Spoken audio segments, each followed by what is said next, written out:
Price law. അരമണിക്കൂറേ ഉള്ളൂ, എൻ്റെ class അരമണിക്കൂറിൻ്റെ അകത്തേ ഉള്ളൂ. അതുകൊണ്ട് ശ്രദ്ധിച്ച് സന്തോഷത്തിൽ ഇത് അമ്മമാതാവ് തരുന്ന കാര്യമാണ്, നിങ്ങളുടെ ആവശ്യമുള്ള കാര്യം ഉണ്ടാവും ഇതിൽ. അപ്പോൾ ഇത് കുറേ പ്രാർത്ഥിച്ചിട്ടൊക്കെയാണ് ഇവിടെ പറയുന്നത്. കുറേ പേരെ എനിക്ക് വേണ്ടി പ്രാർത്ഥിക്കാറുണ്ട്. അതുപോലെ ഞാൻ എപ്പോഴും പറയുന്ന പോലെ ഒരു കാര്യം മറന്നു പോകരുത്, സന്തോഷത്തിലായിരിക്കണം. സന്തോഷത്തിലായിരിക്കണം എന്ന് പറഞ്ഞാൽ സങ്കടപ്പെട്ടിരിക്കരുത്, ഉത്കണ്ഠയിൽ ഇരിക്കരുത്. സങ്കടം എന്ന കാര്യം എന്താ, നമ്മളെ തലയ്ക്കകത്ത് ചിന്തയിൽ നമുക്കുള്ള സഹനങ്ങളെക്കുറിച്ച് എപ്പോഴും ആലോചിച്ചുകൊണ്ടിരിക്കുന്നത് കൊണ്ടാണ്, ആലോചന വന്നതുകൊണ്ടാണ് നമ്മൾ എപ്പോഴും സങ്കടമായി പോകുന്ന കാര്യം. അത് ശ്രദ്ധിക്കണം. അപ്പോൾ സങ്കടപ്പെടരുതെന്ന് പറഞ്ഞാൽ ചിന്തയിലിരുന്ന് അത് എടുത്ത് കളഞ്ഞിട്ട് എപ്പോഴും ചിന്തയ്ക്കകത്ത് വെക്കേണ്ടത് ദൈവത്തിൻ്റെ വാഗ്ദാനങ്ങളാണ്. ദൈവം നിങ്ങൾ നേരത്തെ പ്രവർത്തിച്ചിട്ടുള്ള കുറേ കാര്യങ്ങളുണ്ട്. അതെല്ലാമാണ് നിങ്ങളെ ചിന്തയിൽ കൊണ്ടുവരേണ്ടത്. ഇത് എടുത്ത് കളയണം. നമുക്കെപ്പോഴും ചിന്തയിൽ നമ്മളെ സങ്കടങ്ങളും സംഭവിക്കാൻ പോകുന്ന കാര്യം ചിലപ്പോൾ അത് സംഭവിക്കുകയില്ല, ഒരിക്കലും സംഭവിക്കില്ല. സംഭവിച്ചാൽ നല്ലതാണ്. വിശ്വാസത്തിൽ നമ്മൾ വളർന്നത് എങ്ങനെയാണെന്ന് വെച്ചാൽ, പണ്ടൊക്കെ ഒരു സങ്കടം വരുമ്പോൾ, ഒരു ഉത്കണ്ഠ, ഒരു പ്രശ്നം വരുമ്പോൾ പേടിയൊക്കെ തോന്നും. അത് മാറി ഒരു സഹനം വരുമ്പോൾ സന്തോഷം തോന്നണം. ദൈവത്തിൻ്റെ മഹത്വം എനിക്ക് കാണാൻ സാധിക്കും. നമ്മൾ ദൈവത്തിൽ നിൽക്കുമ്പോൾ, ദൈവത്തിൻ്റെ കൂടെ ചേർന്ന് നിൽക്കുമ്പോൾ എല്ലാ സഹനങ്ങളും എന്ന് വെച്ചാൽ നമ്മൾ പ്രതീക്ഷിക്കാത്തത്, പ്രതികൂല കാര്യങ്ങൾ നമ്മുടെ ജീവിതത്തിലേക്ക് വരുമ്പോൾ അത് ദൈവത്തിൻ്റെ വാഗ്ദാനമുണ്ട്, അത് നന്മയ്ക്കായി മാറ്റും. അതുമാത്രമല്ല, അത് മഹത്വത്തിനായി ദൈവം മാറ്റിത്തരും. ദൈവമഹത്വം നമുക്ക് കാണാൻ സാധിക്കും. അപ്പോൾ ആ രീതിയിലാണ് നിങ്ങളെ പ്രശ്നത്തിനെ എടുക്കേണ്ടത്. അപ്പോൾ ഉടമ്പടിയിലായിരിക്കുമ്പോൾ നിങ്ങൾ ശ്രദ്ധിക്കേണ്ട കാര്യം, ഇത് സന്തോഷിക്കേണ്ട കാര്യം, ഇതിൽ വലിയ ഫോർമാലിറ്റീസിലേക്ക് പോകരുത്. ഇതൊരു ജീവിതമാണ്. നമ്മൾ വീണ്ടും ദൈവത്തിലേക്ക് അടുക്കുക. ഇത് ഇപ്പോൾ ഉടമ്പടിയിലേക്ക് വരുമ്പോഴത്തേക്കുള്ള പ്രത്യേകത, നേരത്തെ തൊട്ട് തന്നെ മനുഷ്യരോട് ദൈവം ഉടമ്പടി ചെയ്തിട്ടുണ്ട്. പക്ഷേ ഇപ്പോൾ മധ്യസ്ഥമായിട്ട് അമ്മയെ നമുക്ക് തന്നിട്ടുണ്ട്. അപ്പോൾ അമ്മയുടെ സഹായം എപ്പോഴും ഉണ്ടാവും. അമ്മയുടെ സാന്നിധ്യം എപ്പോഴും ഉടമ്പടി എടുക്കുന്നവരുടെ കൂടെ ഉണ്ടാകും, സഹായിക്കും. അമ്മ നയിക്കും, നമ്മുടെ ജീവിതത്തെ നയിച്ചു തരും. ആ ഒരു സന്തോഷത്തിലായിരിക്കുക. അപ്പം ഞാൻ ഉടമ്പടിയിലാണ്, അത് തന്നെ മതി. ഞാൻ ദൈവത്തിൻ്റെ കൂടെയാണ്, ദൈവം എൻ്റെ കൂടെയുണ്ട്.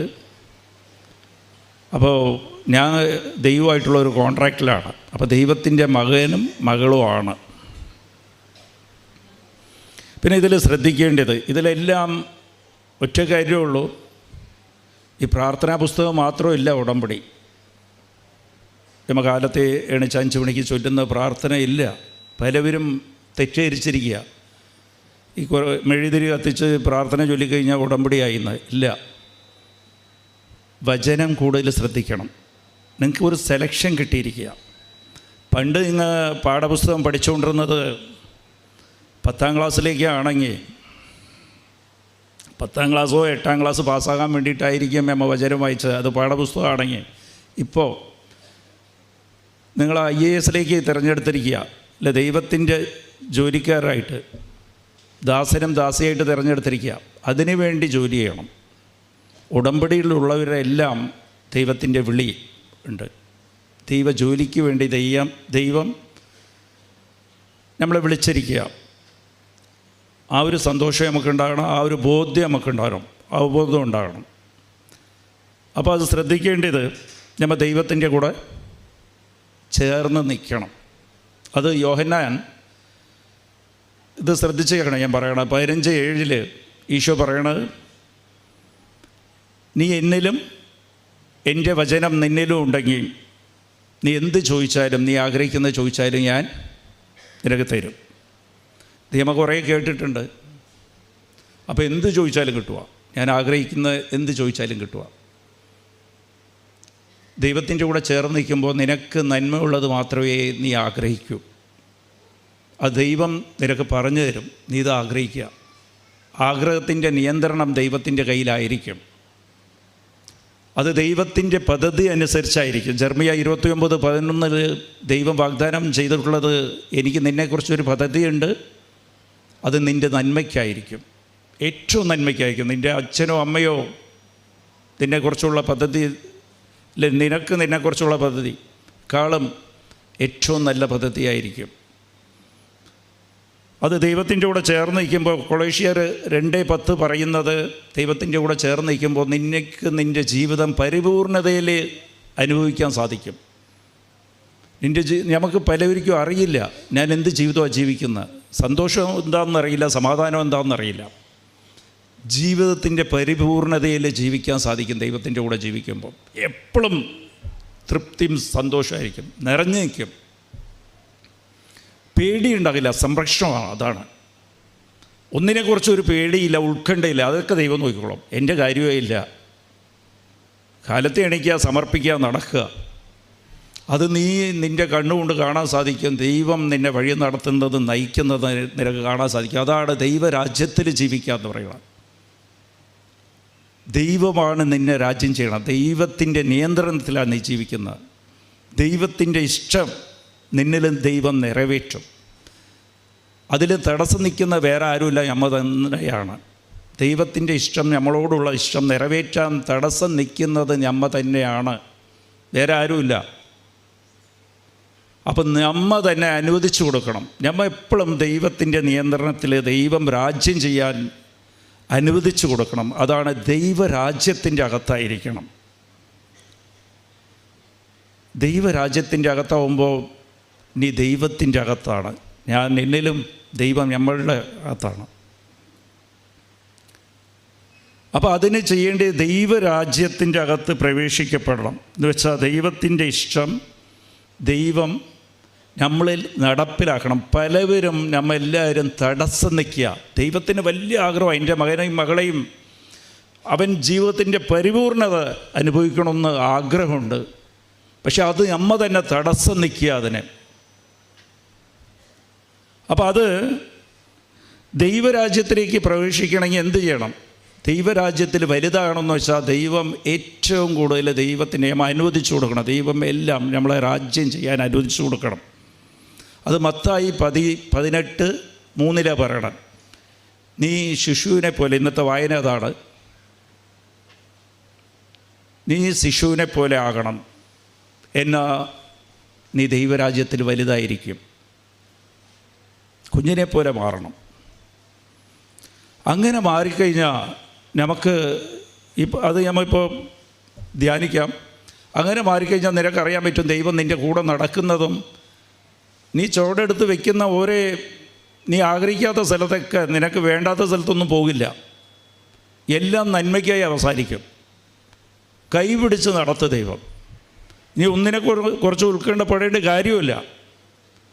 വലിയ സുഖമാണ് ജീവിതം, വലിയ സന്തോഷമാണ് ഞാൻ അനുഭവിക്കേണ്ടത്. പക്ഷേ പ്രശ്നങ്ങളൊക്കെ ഇങ്ങനെ ക്യൂവിലുണ്ടാവും. പക്ഷെ അതൊന്നും വലിയ പ്രശ്നമില്ല. അതൊക്കെ കാണുമ്പോൾ സന്തോഷം തോന്നും. അങ്ങനെ ഒരു ജീവിതം ജീവിച്ചു നോക്കണമെന്ന് ദൈവം നയിക്കും. ഈ എത്ര പേരെ എതിർന്ന് നിന്നോട്ടെ, എന്തൊക്കെ പ്രതികൂല സാഹചര്യങ്ങൾ നിൻ്റെ മുമ്പിൽ ഒന്ന് നിൽക്കട്ടെ, അതെല്ലാം കുറച്ച് കഴിഞ്ഞാൽ നമുക്ക് വിശ്വസിക്കാൻ സാധിക്കില്ല, അതെല്ലാം നന്മയ്ക്കായിട്ട് മാറും. അങ്ങനെ ഒരു ജീവിതമുണ്ട്. ആ ജീവിതമാണ് ദൈവം വാഗ്ദാനം തന്നിരിക്കുന്നത്. അത് ജീവിക്കണം. ഇല്ലാതെ നമ്മൾ തന്നെ കുറച്ച് ലിസ്റ്റ് എഴുതി വെച്ച് ഒരു ആഗ്രഹത്തിൻ്റെ പുറത്ത്, അതിലുള്ള പ്രശ്നം ഇതാണ്. അതിൽ കാര്യം എന്താണെന്ന് വെച്ചാൽ, അത് ദൈവത്തിൻ്റെ ഇഷ്ടം ഉണ്ടാകില്ല. നമ്മൾ ഇപ്പം ചോദിക്കുന്നതിൽ പലതും, നമ്മൾ ആഗ്രഹിക്കുന്നത് പലതും കുറച്ച് കഴിഞ്ഞാൽ നമുക്കത് ആവശ്യം ഉണ്ടാകില്ല. അത് നമുക്ക് തന്നെ വെറുപ്പായിട്ട് തോന്നും. അപ്പോൾ ശിശുവായിട്ട് മാറണം. അത് സിമ്പിളാണ്, വളരെ സിമ്പിളാണ്. എല്ലാ കാര്യത്തിലും ശിശു എന്താ ചെയ്യുക, കുഞ്ഞെന്താ ചെയ്യുക? ആശ്രയിച്ച് മാത്രം നിൽക്കും. അവനിക്ക് അനുസരിക്കാനും ആശ്രയിക്കാൻ മാത്രം അറിയും. ചോദ്യമൊന്നുമില്ല. എന്തുകൊണ്ടാണ്? ഞാൻ ഇത് ചെയ്തില്ലെങ്കിൽ എന്താ? പിന്നെ എല്ലാ കാര്യത്തിലും ചോദിക്കുക, ആശ്രയിച്ച് നിൽക്കുക. അച്ഛനില്ലെങ്കിൽ എനിക്ക് സാധിക്കില്ല, അമ്മയില്ലെങ്കിൽ എനിക്ക് സാധിക്കില്ല. എപ്പോഴും അന്വേഷിച്ചുകൊണ്ടിരിക്കും. കുഞ്ഞിനെ കണ്ടിട്ടുണ്ടോ? അപ്പോൾ ആശ്രയിച്ച് നിൽക്കുക. Price the Lord. അപ്പം അത് സീറാക്ക് പ്രഭാഷകൻ 2:3 പറയണത്, നീ എപ്പോഴും ദൈവത്തെ വിട്ട് മാറിപ്പോകരുത്. ഇതാണ് ശിശുവാകാമെന്ന് പറയാം. ഏത് സാഹചര്യത്തിലും വിശ്വാസം കളയരുത്. പ്രത്യാശ വയ്ക്കുക ദൈവത്തോട്. ദൈവം നോക്കിക്കോളും. ആ ഒരു കാര്യം നിനക്ക് ഉണ്ടാകണം. നമുക്കൊക്കെ പറ്റുന്ന അബദ്ധം എവിടെയാണെന്നറിയാവും. നമുക്ക് കിട്ടുന്ന അനുഗ്രഹം, അതിനെ നോക്കിയാണ് നമ്മൾ വിശ്വാസത്തിൽ പിടിച്ചേക്കുക. ഞാൻ എത്ര നിയോഗം ചോദിച്ചു, അതിൽ എത്ര എണ്ണം കിട്ടി. അപ്പോൾ ഒരെണ്ണം കിട്ടിക്കഴിഞ്ഞാൽ ഞാൻ അതിലേക്ക് പിടിച്ചു വയ്ക്കും. അതാണ് വിശ്വാസം എന്ന് വിചാരിച്ച് അതിൽ നിൽക്കും. അപ്പോൾ അതിൽ സംഭവിക്കുന്നത് എന്താണെന്ന് വെച്ചാൽ, നമ്മൾ 6 നിയോഗം എഴുതി, 5 എണ്ണം കിട്ടി. അപ്പോൾ വിശ്വാസത്തിൻ്റെ ലെവൽ അങ്ങോട്ട് ഗ്രേഡ് കൂടി. 6ാമത്തെ കിട്ടിയില്ലെങ്കിൽ അങ്ങോട്ട് 0യിലേക്ക് വന്ന്, പിന്നെ മൈനസിലേക്ക് വന്ന്, പിന്നെ വേറെ സ്ഥലം അന്വേഷിച്ച് വേറെ ഏതെങ്കിലും രീതി ഉണ്ടാകുന്ന അന്വേഷിച്ച് പോകും. എന്നിട്ട് പിശാച് മനസ്സിൽ തോന്നിപ്പിക്കുക, ഈ 5 എണ്ണവും കിട്ടിയത് അത് അബദ്ധവശാൽ കിട്ടിയതാണ്. ഇതിൽ ശ്രദ്ധിക്കേണ്ട കാര്യം, ദൈവത്തിൻ്റെ മനസ്സ് നമ്മൾ പഠിക്കണം. ഇന്ന് ഞാൻ പറയാൻ പോകുന്ന ചെറിയ കാര്യമാണെങ്കിൽ അത് നിങ്ങൾ ശ്രദ്ധിക്കണം. നമുക്ക് കിട്ടുന്ന അനുഗ്രഹം തന്നെ അത് എടുത്തിട്ട് ദൈവം ക്വസ്റ്റ്യൻ പേപ്പറാക്കും, എക്സാമിനേഷൻ വയ്ക്കും, ടെസ്റ്റ് വയ്ക്കും. ഈ ദൈവത്തിൻ്റെ ടെസ്റ്റ് എപ്പോഴും എന്താ കാര്യമെന്ന് വെച്ചാൽ, ദൈവം നമ്മളുടെ ജീവിതത്തിൽ പ്രവർത്തിക്കുന്ന ഓരോ കാര്യങ്ങളും, നമുക്ക് തരുന്ന ഓരോ അനുഗ്രഹങ്ങളും, നിൻ്റെ വിശ്വാസം നിത്യതയിലേക്ക് എത്താൻ വേണ്ടിയിട്ടുള്ളത് വിശ്വാസമായിരിക്കണം. ദൈവത്തിൻ്റെ കൂടെ ചേർന്ന് നിൽക്കാനാണ്. എന്നിട്ട് നിന്നെ പ്രയോജനപ്പെടുത്തണം ദൈവത്തിൻ്റെ ആഗ്രഹത. നമുക്കൊരു അനുഗ്രഹവും ഒരു അനുഭവം തന്നു കഴിഞ്ഞ് വിശ്വാസത്തിൽ വളർത്തി അത് നിത്യതയുള്ള വിശ്വാസമായിരിക്കണം. പോകുന്ന വിശ്വാസമില്ല, നിത്യതയിലേക്ക് എത്താൻ. നിത്യതയ്ക്ക് വേണ്ടി മറ്റുള്ളവരെ ദൈവത്തിലേക്ക് അടുപ്പിക്കാൻ നമ്മളെ പ്രയോജനപ്പെടുത്താൻ വേണ്ടിയിട്ടാണ്. അപ്പോൾ നമുക്ക് പലവരും ശ്രദ്ധിക്കണം, നമുക്ക് കിട്ടുന്ന അനുഗ്രഹങ്ങളെല്ലാം ഇപ്പോൾ ഉടമ്പടിയിൽ ഇങ്ങനെ നിയോഗം എഴുതി വെച്ചിട്ടുണ്ട്. ആ നിയോഗം അത് ശ്രദ്ധിച്ചില്ലെങ്കിൽ, നമുക്കത് മനസ്സിലായില്ലെങ്കിൽ, ആ ഒരു ബോധ്യമില്ലെങ്കിൽ, നമ്മൾ വിശ്വാസത്തിലിരുന്ന് പുറകോട്ട് പോകും. അത് പരീക്ഷയുടെ ക്വസ്റ്റ്യൻ പേപ്പറായിട്ട്, ക്വസ്റ്റ്യനായിട്ട് ദൈവം യൂസ് ചെയ്യും. ഈ നിനക്ക് തന്ന അനുഗ്രഹം തന്നെ എടുത്ത് വെച്ചിട്ട് അതിലൊരു ചോദ്യം ഇട്ട് വയ്ക്കും. നിനക്ക് എന്നെ വിട്ടു പോകുന്ന, നീ എന്നെ വിട്ടു പോവുക. അത് സംഭവിച്ചത് എവിടെയാണെന്ന് വെച്ചാൽ, യോഹന്നാൻ 6-ാം അധ്യായത്തിൽ നോക്കുമ്പോൾ ദൈവത്തിൻ്റെ മുമ്പിൽ വചനം കേൾക്കാൻ 50,000 പേരുണ്ടായിരുന്നത്, 5000 കുടുംബങ്ങളാണ് ഉണ്ടായിരുന്നത്. ആ ജനക്കൂട്ടത്തിൻ്റെ അകത്ത് അവർക്ക് ഭക്ഷണം ഉണ്ടായിരുന്നില്ല. 5 അപ്പം 2 മീൻ മാത്രമേ ഉണ്ടായിരുന്നുള്ളൂ. ആ ജനങ്ങളെല്ലാം ആ അത്ഭുതം കണ്ടതാ, അനുഗ്രഹം കണ്ടതാ. ഈ 5 അപ്പവും 2 മീനും 5000 പേര് കൂടുതൽ കൊടുത്ത് 12 കൊട്ട അധികം ഉണ്ടായിരുന്ന അത്രയും ആ വലിയ അത്ഭുതം കണ്ടതാ, അവരനുഭവിച്ചതാ, അവർക്ക് ആ അനുഗ്രഹം കിട്ടിയതാ. എന്നിട്ട് ദൈവം എന്ത് ചെയ്ത്, ആ അനുഗ്രഹത്തെ തന്നെ എടുത്ത് ക്വസ്റ്റ്യനാക്കി, നിത്യതയ്ക്ക് ഉള്ളത് ക്വസ്റ്റ്യനാക്കി. അവിടെ സഹനത്തിൻ്റെ കാര്യം ദൈവം പറഞ്ഞ്, ഈ അപ്പം ഭക്ഷിക്കണം, എൻ്റെ ശരീരം നിങ്ങൾ ഭക്ഷിക്കണം, എൻ്റെ രക്തം നിങ്ങൾ പാനം ചെയ്യണം.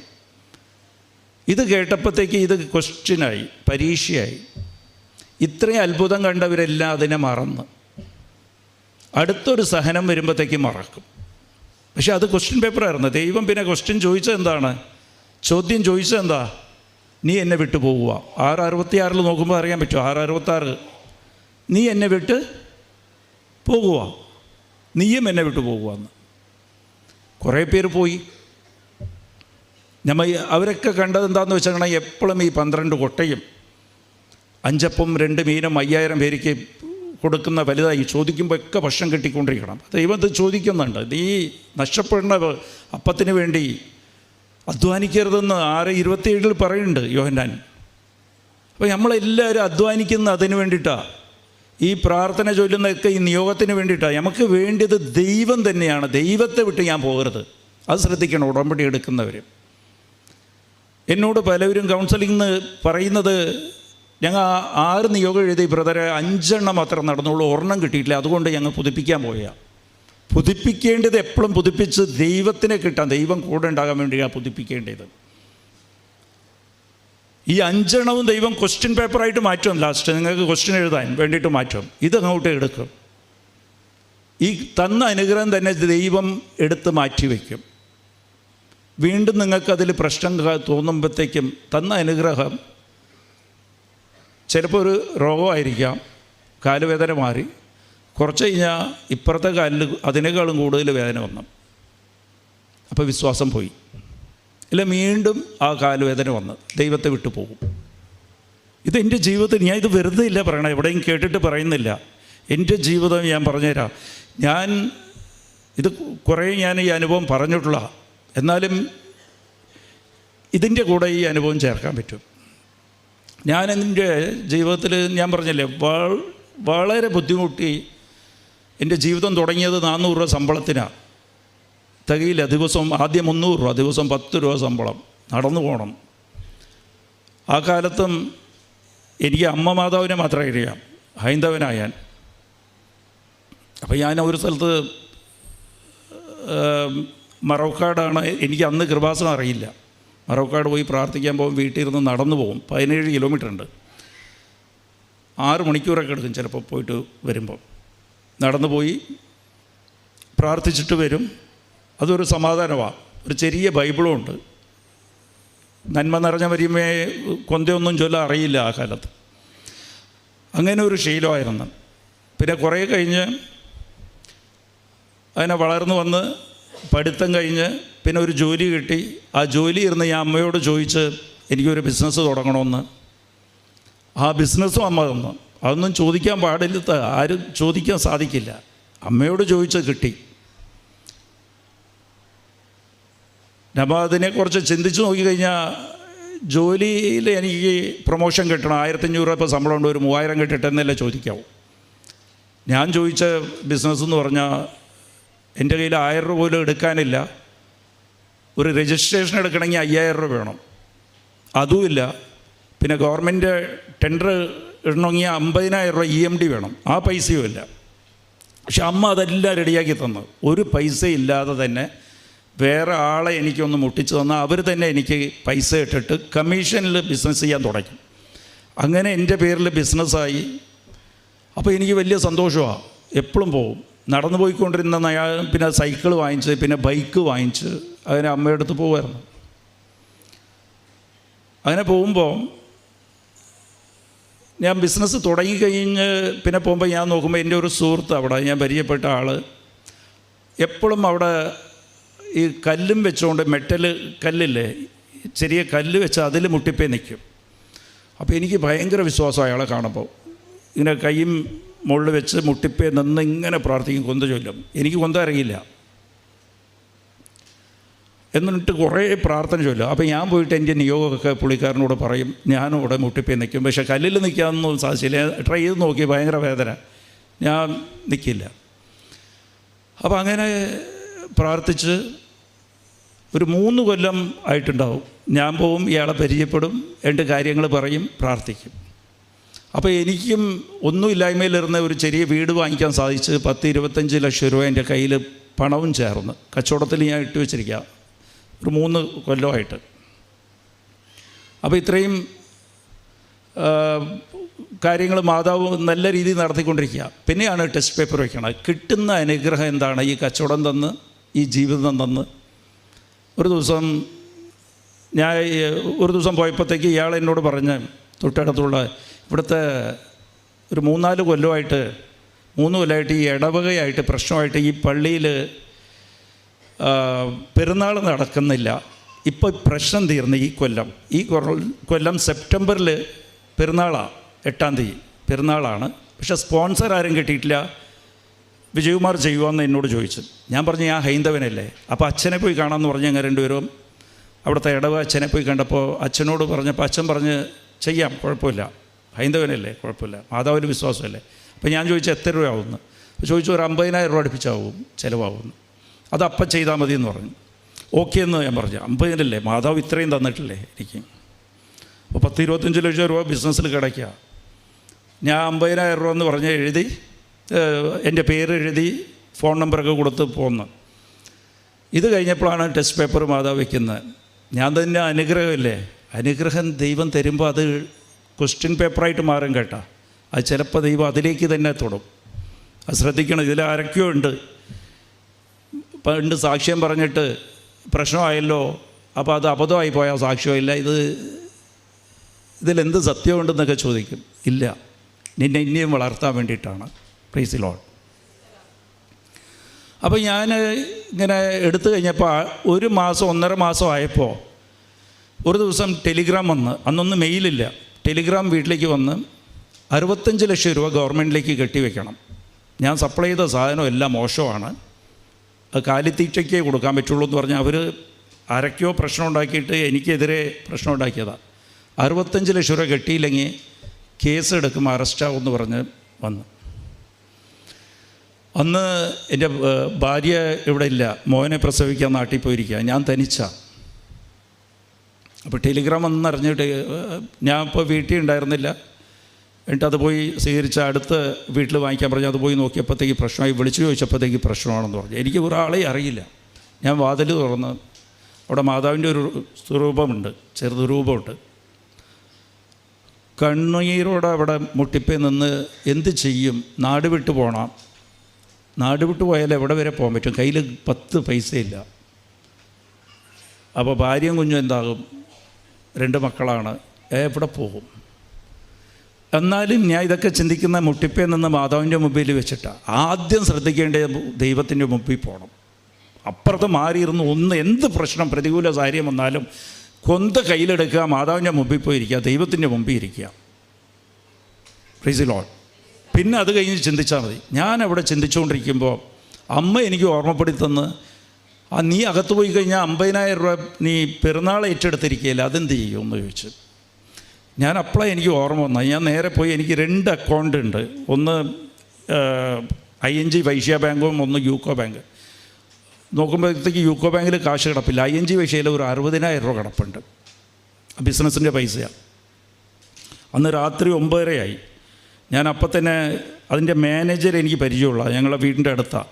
അന്ന് ഓൺലൈനൊന്നുമില്ല. അപ്പോൾ അയാളോട് ഞാൻ പറഞ്ഞ് വൈഫ് പ്രസവത്തിന് പോയിരിക്കുക, എനിക്ക് കാലത്തെ 8 മണിക്ക് എനിക്ക് പോകണം, എനിക്കൊന്ന് കാലത്തെ പോയിട്ട് പൈസ എടുത്തതിനും ബാങ്കിൽ ഇരുന്നെന്ന് പറഞ്ഞ്. എന്താ കാര്യമെന്ന് വെച്ചാൽ ബാങ്കിലേക്കൊക്കെ ഇവർ ടെലിഗ്രാം അയച്ചിരിക്കുക, എൻ്റെ പൈസ എന്തെങ്കിലും ഉണ്ടെങ്കിൽ പിടിച്ചു വയ്ക്കാൻ വേണ്ടിയിട്ട് ടെലിഗ്രാം അയച്ചിരിക്കുക. അത് ചിലപ്പോൾ 10 മണിക്ക് അവിടെ കിട്ടുമായിരിക്കും. അന്ന് കിട്ടിയിട്ടില്ല. അപ്പോൾ അയാൾ പറഞ്ഞാൽ കാലത്തെ ഞാൻ എടുത്തു തരാമെന്ന്. ഞാൻ കാലത്തെ അയാളുടെ കൂടെ പോയി 8 മണിക്ക് തന്നെ പോയി 60,000 രൂപയ്ക്ക് വേറെ അയാൾ പറഞ്ഞ് 3,000 രൂപ ഇവിടെ മിനിമം ബാലൻസ് വെക്കണമെന്ന് പറഞ്ഞ് 57,000 രൂപ എനിക്ക് തന്നു. 57,000 രൂപയും വാങ്ങിച്ചുകൊണ്ട് ഞാൻ നേരെ ബൈക്ക് എടുത്ത് പള്ളിയിൽ പോയി അച്ഛനെ കണ്ടിട്ട് അച്ഛനോട് പറഞ്ഞു, അച്ഛോ. അപ്പോൾ അച്ഛൻ പറഞ്ഞു ഇനിയും 6 മാസം കിടപ്പുണ്ടല്ലോ എന്ന് ചോദിച്ചു. ഞാൻ പറഞ്ഞില്ല, ഇപ്പം തന്നെ തരാം, ആ സമയത്ത് ഞാൻ എവിടെ ഉണ്ടാകുമെന്ന് പറയാൻ പറ്റില്ല. അച്ഛനോട് പറഞ്ഞില്ല, എന്നെ പിടിച്ച് അകത്താക്കാൻ പോയാണ്, കേസാകും, പൈസ കെട്ടാൻ പറ്റില്ലെന്നൊന്നും. ഞാൻ ഈ 50,000 രൂപ അച്ഛന് കൊടുത്തു. അച്ഛൻ്റെ അക്കൗണ്ടിൽ ഇട്ടിട്ട് വെച്ചോ. അച്ഛൻ എണ്ണിക്കൊണ്ടിരിക്കുമ്പോൾ അച്ഛനോട് ഞാൻ ചോദിച്ച്, ഇത് തികയുക, ഇത് മതിയാവുക, ഇനി പിന്നെയും കടമോ, എന്തെങ്കിലും 1,000-2,000 തികച്ചില്ലെങ്കിൽ ഞാൻ എത്ര കൊല്ലം കഴിഞ്ഞ് വരാനാ, ചിലപ്പോൾ ഉണ്ടാവുക ഇല്ല. അപ്പോൾ അച്ഛൻ പറഞ്ഞ് ചിലപ്പോൾ 5,000 രൂപ കൂടുതലോ കുറവോ ആകും. ഇതാണ് ആശ്രയിച്ച് നിൽക്കുക. ദൈവത്തിൽ വേറെ ഒരു ചിന്തയും പാടില്ല. നമുക്ക് ദൈവത്തിനെക്കുറിച്ച് മാത്രമേ ചിന്ത പാടുള്ളൂ. ഞാൻ നിങ്ങൾ ഇതുപോലെ ചെയ്തു നോക്കുക കേട്ടോ ജീവിതത്തിൽ. വേറെ കാര്യമൊന്നുമില്ല. ഈ പൈസ 55,000 ഉണ്ടെങ്കിൽ നമുക്ക് പോകാം, ഒരു ചായക്കട വെച്ച് ജീവിക്കാം, ഇല്ല എന്തെങ്കിലുമൊക്കെ തോന്നും. ഇല്ല മക്കളെടുത്തിട്ട് ഇവിടെ മക്കളെയും ഭാര്യയും പിടിച്ചുകൊണ്ട് നോർത്ത് ഇന്ത്യയിൽ പോകും, അപ്പോൾ പോലീസ് വരില്ലല്ലോ. ആ ചിന്തയൊന്നും വരരുത്. ദൈവം മാത്രം, അമ്മ മാത്രം. എന്താ അമ്മ വാഗ്ദാനം തന്നിട്ടുണ്ടല്ലോ, അതാ കുഞ്ഞുങ്ങളെപ്പോലെ മാറുക. അപ്പോൾ ഞാൻ 5,000 കൂടി അച്ഛനെ എടുത്ത് കൊടുത്ത് 5,000 കൂടി അച്ഛനെ കൊടുത്തിട്ട് പറഞ്ഞ അച്ഛോ ഈ 5,000 ഇരിക്കട്ടെ. അപ്പോൾ അച്ഛൻ പറഞ്ഞില്ല ആ സമയത്ത് തന്നാൽ മതി, വേണ്ട ഇപ്പം തന്നെ വെക്കേ, ബാക്കിയുണ്ടെങ്കിൽ പിന്നത്തെ കാര്യം പിന്നെ നോക്കാം എന്ന് പറഞ്ഞാൽ 5,000 കൂടി കൊടുത്ത് ബാക്കി 2,000 ചില്ലറ കാശ് എൻ്റെ പേഴ്സിലുണ്ട്. അത് വെച്ച് മാതാവിൻ്റെ മുമ്പിൽ പോയി ഞാൻ മുട്ടിപ്പോയി നിന്ന്, അതെനിക്ക് ഓർമ്മയുണ്ട്.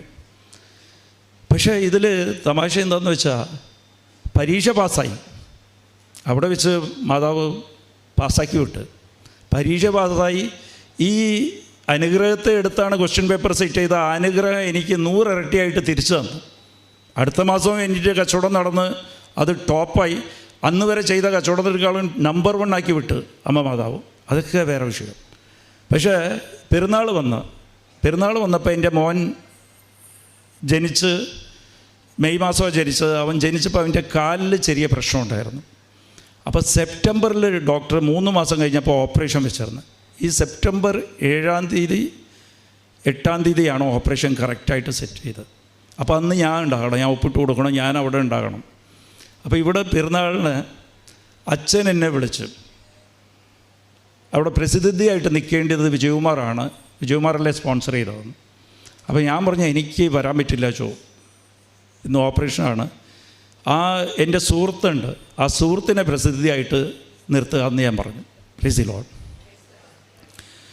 ഇത് എൻ്റെ കാര്യം നടന്ന് അമ്മ മാതാവിൻ്റെ കയ്യിൽ ഒരു ഫയൽ കൊടുത്തു കഴിഞ്ഞാൽ അത് ഫയലാണ്. നിങ്ങൾ ഉടമ്പടി കൊടുക്കുന്ന ഫയലൊക്കെ ഫയലാണ്, അതിൽ ഒന്നുപോലും എടുത്ത് കളയില്ല. ഈ പ്രസിദ്ധിയായിട്ട് എൻ്റെ ഫ്രണ്ടിനെ നിർത്തിയ ആ സുഹൃത്ത് ആ കല്ലിൽ നിൽക്കുമല്ലോ, മുട്ടിപ്പേ നിൽക്കുമല്ലോ, അയാൾ അന്ന് സ്റ്റേജിൽ കയറിയിട്ട് അന്ന് അയാൾ പറയണത് എൻ്റെ ജീവിതത്തിൽ, അയാൾ മീൻപിടുത്തക്കാരനാണ്, ദിവസം 100 രൂപ 150 രൂപ ശമ്പളമാണ്. അയാളുടെ ജീവിതത്തിൽ വലിയൊരു സ്വപ്നമായിരുന്നു എന്തെങ്കിലും ഒരു ദിവസം പെരുന്നാൾ നടത്തി അതിൻ്റെ പ്രസിദ്ധന്തിയായിട്ട് നിൽക്കണമെന്നുള്ളതായിരുന്നു. അയാൾ ആ സ്റ്റേജിലേക്ക് 3 കൊല്ലം ഞാൻ കല്ലിൽ നിന്നത് എന്നോട് പറഞ്ഞിട്ടേ ഇല്ല. മാതാവിന് മാത്രം അറിയാം ഞാൻ പ്രസിദ്ധിയാകണമെന്നുള്ളതായിരുന്നു. അതും മാതാവ് സഹായിച്ചു കൊടുത്ത്. Price the Lord. നമ്മളെ അമ്മയുടെ രീതി ഇതാണ്. നമ്മൾ ഇത് നിങ്ങൾ ഇതിൽ ഒരു സംശയം വേണ്ട. നമുക്ക് വേണ്ടി പ്രാർത്ഥിക്കാൻ അമ്മയുണ്ട്.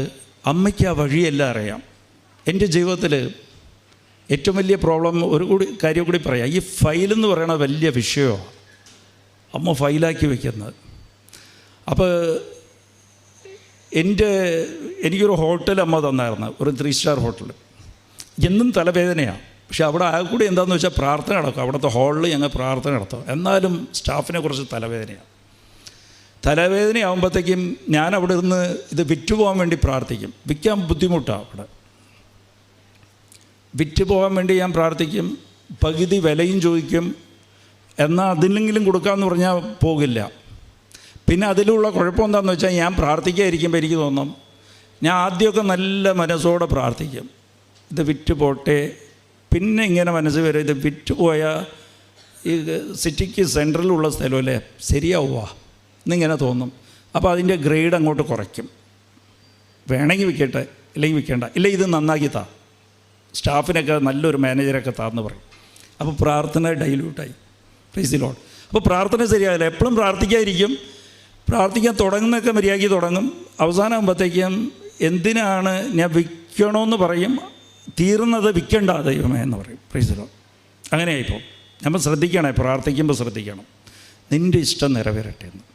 എന്നിട്ട് എൻ്റെ മനസ്സിലുണ്ടായിരുന്നത്, എന്നിട്ട് ചില സമയത്ത് വല്ലവരൊക്കെ വളരെ വില കുറച്ച് ചോദിക്കും. അപ്പോൾ തലവേദനയാകും, സ്റ്റാഫെല്ലാം പ്രശ്നം അവിടെ. എന്നിട്ട് ഞാൻ രാത്രിയൊക്കെ ചിലപ്പോൾ വിളിക്കാം, നീ പറഞ്ഞ വില തന്നതാ എടുക്കാമെന്ന് പറഞ്ഞാൽ ഇപ്പം വേണ്ടെന്ന് അവർ പറയും. Price the Lord. അപ്പോൾ ഇങ്ങനെ ആയി. ഇതൊരു 6-7 കൊല്ലമായിട്ട് ഞാൻ പ്രാർത്ഥിക്കുക. അപ്പോഴാണ് ഇവിടെ ഇരുന്ന് എൻ്റെ മനസ്സിൽ പറയുക, അച്ഛൻ വന്ന് ഇവിടെ ഇരുന്ന് പ്രാർത്ഥിക്കണമെന്ന്. Price the Lord. ജോസഫ് അച്ഛൻ അച്ഛൻ വന്ന് ഞാൻ എപ്പോഴും പറയും, അച്ഛോ ഇത് വിൽക്കാൻ വേണ്ടി പ്രാർത്ഥിക്കണം. പക്ഷേ അവിടെ നിന്ന് അത് തടസ്സം നിൽക്കുക, ഹോട്ടലിൽ നിന്ന് പ്രാർത്ഥിക്കണം, അതിങ്ങനെ നിൽക്കുക. അപ്പോൾ മാതാവ് ആ ഫയൽ അങ്ങോട്ട് സ്വീകരിച്ചല്ലോ. അപ്പോൾ അതിന് വേണ്ടത്ര പ്രാർത്ഥന ഇവിടെ വേണം.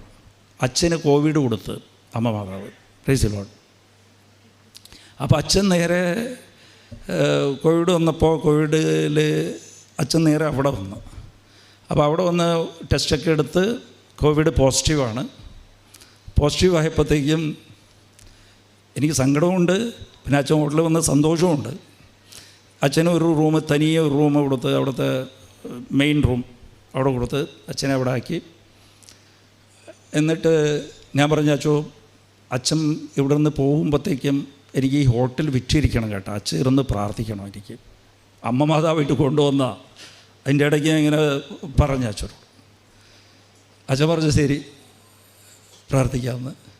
എന്നിട്ട് അച്ഛൻ പ്രാർത്ഥിക്കാൻ തുടങ്ങി. അപ്പോൾ എന്നോട് ബാക്കിൽ ഒരു വലിയ ഹോസ്പിറ്റലുണ്ട്, KG ഹോസ്പിറ്റൽ. അവർ ഒരു പ്രാവശ്യം വില പറഞ്ഞു. അവരോട് ഞാൻ ആളെ വിട്ട്, ഞാൻ ഇത് വേറെ ആൾക്ക് കൊടുക്കാൻ, നിങ്ങൾക്ക് വേണമെങ്കിൽ എടുത്തോന്നു. നടന്നില്ല. 5 ദിവസമായി. 5 ദിവസം കഴിഞ്ഞപ്പോൾ അച്ഛൻ ടെസ്റ്റ് എടുക്കാൻ പറഞ്ഞു. എന്നോട് പറഞ്ഞ് ആ KG ഹോസ്പിറ്റലിൽ വന്ന് കോവിഡ് ടെസ്റ്റ് എടുക്കുക, എനിക്ക് പോകണം, ഇവിടെ നിന്നിട്ട് കാര്യമില്ലെന്ന്. അപ്പോൾ എനിക്ക് വലിയ വിഷമം. എന്നിട്ട് വിറ്റില്ലോ, അഡ്വാൻസ് വന്നിട്ടില്ല. അപ്പോൾ ടെസ്റ്റ് എടുത്ത് അപ്പോൾ പോസിറ്റീവ്. 5 ദിവസം കഴിഞ്ഞപ്പോൾ പോസിറ്റീവ്. ഞാൻ പറഞ്ഞു പോസിറ്റീവാണ് കേട്ടോ, ഇപ്പോൾ പോകാൻ പറ്റില്ല. അവിടെ നിന്ന് മുട്ടിപ്പേർന്ന അച്ഛൻ. പിന്നെ ഞാൻ പറഞ്ഞു, അച്ഛോ ഇത് അഡ്വാൻസ് വാങ്ങിക്കാതെ അച്ഛൻ പോകരുത് പ്ലീസ്. അപ്പോൾ ഇനി 5 ദിവസം കഴിഞ്ഞ് നോക്കാമല്ലേ? അച്ഛൻ യെസ് എന്ന് പറയാം. എന്നിട്ട് അവിടെ അച്ഛൻ മുട്ടിപ്പേർന്ന് രാത്രി പോലെ 24 മണിക്കൂറല്ലേ ഹോട്ടലിൻ്റെ അകത്തല്ലേ ഇരിക്കുന്നത്. കൊന്ത ചൊല്ലി രാത്രിയൊക്കെ ഇരുന്ന് കൊന്തയാണ്. എന്നോട് പറയും, ഞാൻ ഇന്നലെ രാത്രി മൊത്തം എണിച്ചിരുന്ന് കൊന്ത ചൊല്ലി കേട്ടാ എന്ന് പറയും. അപ്പോൾ ഓക്കെ. എന്നിട്ട് ഞാൻ ഇങ്ങനെ KGക്കാരോട് ചോദിക്കും, അവരെടുത്തിട്ടില്ല, വന്നിട്ടില്ല. പിന്നെ 5 ദിവസം കഴിഞ്ഞ് 10 ദിവസമായി. പിന്നെ അച്ഛനെ ടെസ്റ്റ് ചെയ്ത് അപ്പോഴും പോസിറ്റീവ്. അച്ഛന് ഒരു സിംറ്റംസ് ഒന്നുമില്ല. പക്ഷേ ഈ സർട്ടിഫിക്കറ്റ് ഉണ്ടല്ലോ, നെഗറ്റീവ് എന്ന് പറഞ്ഞ് കിട്ടിയാലല്ലേ പോകാൻ പറ്റൂ. അപ്പോൾ അച്ഛൻ അവിടെ നിന്ന് പിന്നെയും പ്രാർത്ഥിച്ച്. ഇങ്ങനെ 25 ദിവസമായി.